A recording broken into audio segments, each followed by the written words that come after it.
প্রিয় চাকরি প্রত্যাশী বন্ধুরা, আসসালামু আলাইকুম। তো আশা করি আল্লাহর রহমতে আপনারা সকলে ভালো আছেন। তো ইতিমধ্যে দেখতে পারছেন ধর্ম মন্ত্রণালয়ে নতুন নিয়োগ বিজ্ঞপ্তি প্রকাশিত হয়েছে, অর্থাৎ সরকারি একটি নিয়োগ বিজ্ঞপ্তি প্রকাশ করছে।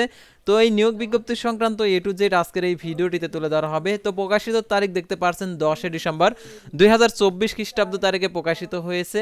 25 অগ্রহণ 1431 বঙ্গাব্দ। তো ধর্ম মন্ত্রণালয়ের যে নিয়োগ বিজ্ঞপ্তিটা প্রকাশিত হয়েছে, এই নিয়োগ বিজ্ঞপ্তি সংক্রান্ত এ টু জেড বিষয়ে আজকের এই ভিডিওটিতে তুলে ধরা হবে। তাই ভিডিও শুরুর প্রথমে আপনি যদি অল জব নিউজ বাংলাদেশ এই চ্যানেলে প্রথমবার এই ভিডিওটি দেখে থাকেন তাহলে আমাদের এই চ্যানেলটিকে সাবস্ক্রাইব করে রাখবেন, notification bell button all press করে রাখবেন, এই ভিডিওটিতে একটি লাইক করে দেবেন। আর যারা আমাদের ফেসবুক পেজে ভিডিও দেখছেন, আমাদের ফেসবুক পেজটি লাইক দিয়ে ফলো করে আমাদের ফেসবুক পেজের সঙ্গে থাকবেন। ডিসক্রিপশন বক্সে আমাদের ফেসবুক পেজের লিঙ্ক দেওয়া আছে, তো আপনারা আমাদের ফেসবুক পেজে গিয়েও নিয়োগ বিজ্ঞপ্তি সংক্রান্ত আপডেটগুলো জেনে নিতে পারেন। অর্থাৎ আপনি যেখানে বেশি অ্যাক্টিভ থাকবেন সেটাতে আপনি ফলো রাখবেন, তাহলে নিয়োগ বিজ্ঞপ্তির আপডেটগুলো জানতে পারবেন খুব সহজেই।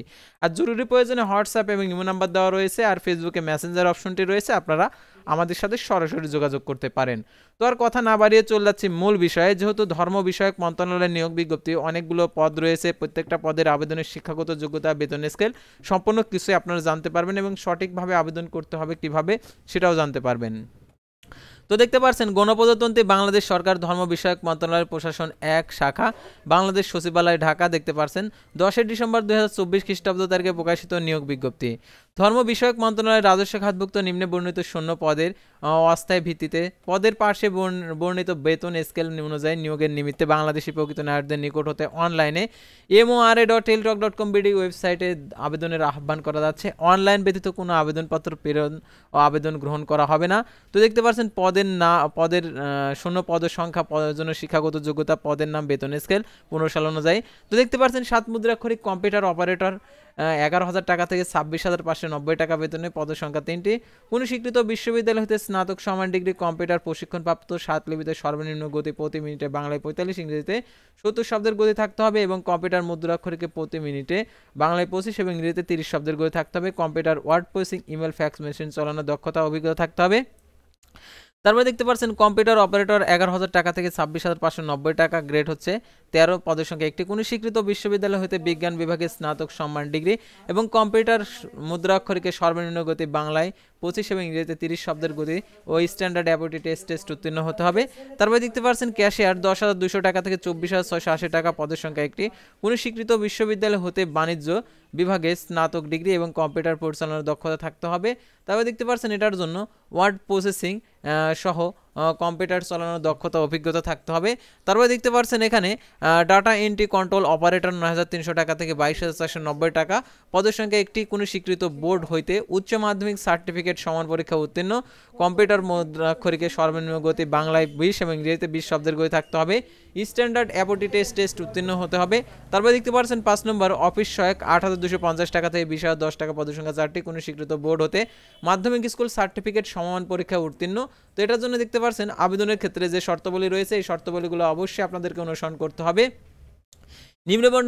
নিম্নে বর্ণিত শর্তাবলী ও আবেদন ফর্ম পূরণ ও পরীক্ষা অংশগ্রহণের ক্ষেত্রে অবশ্যই অনুসরণ করতে হবে। প্রার্থীকে moa.টেলিটক.com.bd ওয়েবসাইটে জনপ্রশাসন মন্ত্রণালয় কর্তৃক প্রবর্তিত অনলাইনের আবেদন করতে হবে।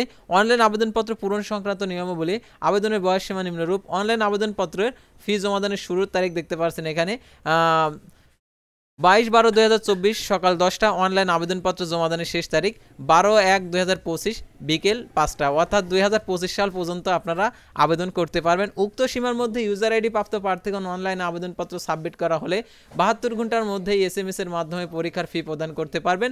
আর পরীক্ষার ফি কিভাবে প্রদান করবেন আর আবেদনের ক্ষেত্রে বয়স সীমা কত সেটাও আপনাদেরকে জানিয়ে দেবো, সেহেতু আপনারা ধৈর্য সহকারে দেখতে থাকুন। আর অনলাইন আবেদনপত্রে 300x300 পিক্সেল ছবি এবং 300x80 পিক্সেল স্বাক্ষর আপলোড করতে হবে। ছবির সাইজ 100 KB, স্বাক্ষরের সাইজ 60 KB হতে হবে। অনলাইন পূরণকৃত যেহেতু পরবর্তী কার্যক্রমে ব্যবহৃত হবে, সেহেতু অনলাইন আবেদনপত্র সাবমিট করার পূর্বে প্রার্থী শতভাগ নিশ্চিত হবেন আসলে আবেদনপত্রের সকল তথ্যগুলো ঠিকঠাকভাবে আছে কিনা। আর অনলাইন পূরণকৃত আবেদনপত্র প্রিন্ট কপি পরীক্ষা সংক্রান্ত যে কোনো প্রয়োজন সহায়ক হিসাবে সংরক্ষণ করবেন এবং পরীক্ষার সময় 1 কপি জমা দেবেন। আর অনলাইন আবেদনপত্রে সাধারণত 300x300 পিক্সেল ছবি অবশ্যই আপনাদেরকে সম্প্রতি তোলা সেই ছবিটা আপলোড করতে হবে। আর আবেদনপত্রে অবশ্যই আবেদনটি সাবমিট করার পর আপনাদেরকে যে কাজটা করতে হবে অর্থাৎ টেলটক প্রিপেড মোবাইল নাম্বারের মাধ্যমে আর কি টাকাটি প্রদান করতে হবে। অর্থাৎ আপনি আবেদন ভুল করে ফেলেছেন, আপনি যদি টাকা পেড করে না থাকেন তাহলে আপনি পুনরায় নতুন করে আবেদন করতে পারবেন। সুতরাং আপনাদেরকে যে বিষয়টা খেয়াল রাখতে হবে, আবেদনপত্র সাবমিট করার পর অ্যাপ্লিকেশন কপিটা প্রিন্ট করে দেখে নেবেন সকল তথ্যগুলো ঠিকঠাকভাবে আছে কিনা। যদি তথ্যগুলো ঠিকঠাকভাবে থেকে থাকে তাহলে ইউজার আইডি ব্যবহার করে টেলটক প্রিপেড মোবাইল নাম্বারের মাধ্যমে অর্থাৎ দুইটি SMS এর মাধ্যমে দেখতে পাচ্ছেন এখানে computer operator cashier data entry control অপারেটরের জন্য 223 টাকা আর কি প্রদান করতে হবে। অফিস সহায়ক পদের জন্য 112 টাকা অর্থাৎ টেলটক সার্ভিস চার্জ সহ আপনাদেরকে প্রদান করতে হবে। আর অনলাইনে আবেদনপত্র কিভাবে ফি প্রদান করবেন সেই পদ্ধতিটা এখানে দেওয়া রয়েছে। আর অবশ্যই আপনারা 72 ঘন্টার মধ্যে টাকাটি প্রদান করে দেবেন। 72 ঘন্টার অতিবাহিত হওয়ার পর আবেদনপত্রটি বাতিল হয়ে যাবে, শেষে আপনাদেরকে নতুন করে আবার আবেদন করে টাকাটি প্রদান করতে হবে। আর অনলাইনের আবেদন করার পর আপনাদেরকে আরও যে সকল তথ্যগুলো অর্থাৎ যে ইউজার আইডি পাসওয়ার্ড আপনারা মোবাইল ফোনে SMS এর মাধ্যমে পাবেন সেই ইউজার আইডি পাসওয়ার্ড সংরক্ষণ করে রাখবেন, কারণ প্রবেশপত্র ডাউনলোড করার সময় এটা প্রয়োজন হবে। আর যদি হারিয়ে ফেলেন তাহলে একটু ঝামেলা হবে, কিন্তু আপনি পাসওয়ার্ডটা আর কি খুঁজে পাবেন। সাধারণত এই নিয়োগের ক্ষেত্রে বয়সসীমা 1/12/2024 খ্রিস্টাব্দ তারিখের সর্বোচ্চ বয়স দেখতে পাচ্ছেন 18 থেকে 32 বছর মধ্যে হতে হবে। আর 7 মুদ্রাক্ষরিক কম্পিউটার অপারেটর পদের আবেদনের ক্ষেত্রে বিভাগীয় প্রার্থীদের ক্ষেত্রে 40 বছর পর্যন্ত শিথিলযোগ্য। বিভাগীয় প্রার্থীদের ক্ষেত্রে শর্ত সাপেক্ষে আবেদন ফর্ম পূরণ ও ডিপার্টমেন্ট ক্যান্ডিডেট ঘরে টিকচিহ্ন দিতে হবে।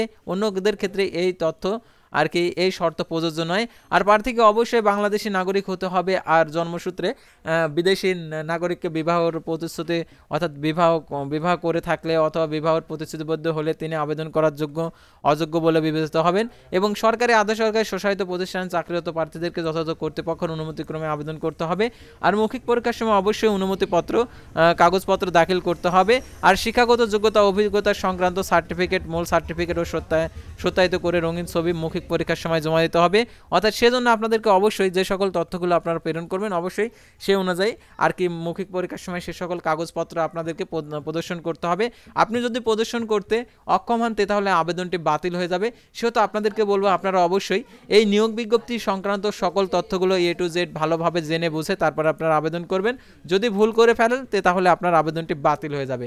তো ভিউয়ার্স, আজকের ভিডিওটি ছিল সাধারণত ধর্ম মন্ত্রণালয়ের নিয়োগ বিজ্ঞপ্তি নিয়ে। তো পরবর্তী ভিডিওতে আবারও কোনো নতুন জব সার্কুলার নিয়ে আপনাদের সামনে হাজির হব।